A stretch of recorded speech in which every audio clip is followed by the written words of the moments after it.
Welcome to the Deep Dive by Outlier, where we uncover the market's hidden trends and give you the edge you need. Head on over to ovtlyr.com right now to save time, make money, and start winning with less risk today. Now let's jump right in.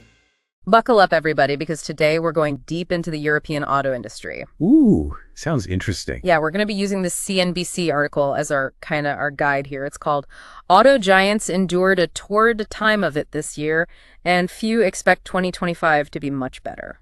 Wow, that's not exactly encouraging, is it? No, not really, Yeah. but that's why we're here to break it all down. And by the end of this, you'll understand what challenges these European car companies are up against and why going electric is turning out to be way harder than they thought. Right, makes sense. So CNBC talks about a perfect storm brewing. What do you think is the biggest threat here? Well, I'd say it's this kind of collision between the EU's push for cleaner cars with those tougher carbon emission rules and the fact that the EV market itself is facing some serious speed bumps. Yeah, those regulations are really going to kick in come 2025, right? Exactly. And if companies don't meet those targets, they could be looking at some pretty hefty fines. Ouch. Yeah, that's a big deal. But it makes you wonder, is it really fair to expect these car makers to hit these targets when the EV market itself is still struggling? You know, the article even mentions the lack of affordable electric cars as a major hurdle. Yeah, it's a tough situation. Almost like a chicken and egg thing. How so? Well, consumers aren't exactly rushing to buy EVs because of the price, but to get those prices down, companies need to mass produce them. And that's not going to happen until more people start buying them. Yeah, I see what you mean. And it's not just about the price tag either. Right. Think about the whole charging infrastructure situation. Yeah, that's a big one.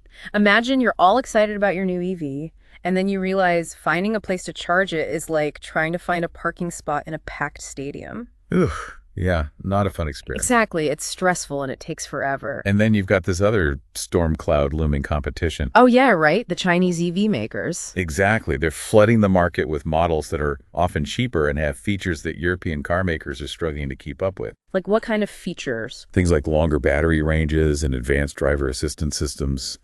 You know, those cool features that make EVs even more appealing. It's like they're already in the fast lane while some European companies are still trying to figure out how to start their engines. That's a good way to put it.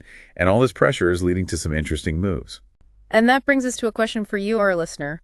If European car makers are having a hard time keeping up with those Chinese EV companies, what does that mean for the future of the global auto industry as a whole? Are we going to see a power shift with China taking the lead in this electric vehicle race? And how will all this affect consumers, the environment, and even global politics?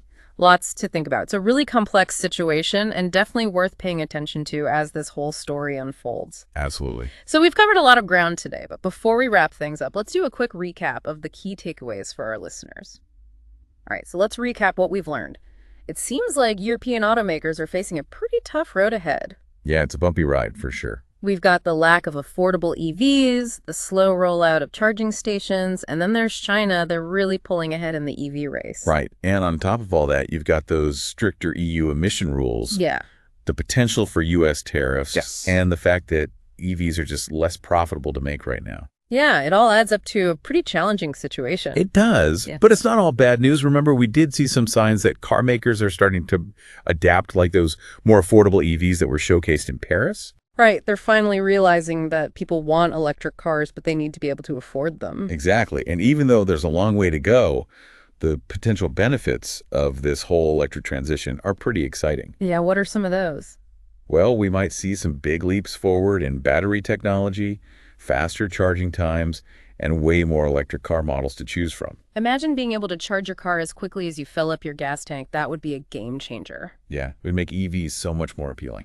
Totally. And who knows, maybe someday we'll even see electric cars that can go further on a single charge than gas-powered cars. That would be incredible. It would. But as we wrap up, I keep thinking about the bigger picture, this shift to electric vehicles. It's not just about changing the type of car we drive, it's about changing the way we think about transportation as a whole. It is, and the choices that car companies make, governments, and even us as consumers are going to shape not just the cars we drive, but also the environment, the economy, even global politics. So we leave you with this as you hear about new electric car models and charging stations popping up, or maybe even consider buying an EV yourself. Take a moment to think about what it all means. Yeah, think about how these changes might affect your community, your country, the world. Because we're all part of shaping the future of transportation. And that's it for our deep dive into the European auto industry. Thanks for joining us. And until next time, keep those engines running and those minds curious. Hey, thanks so much for deep diving with us today. Head on over to outlier.com. That's OVTLYR.com to save time, make money, and start winning with less risk today. And we'll see you next time.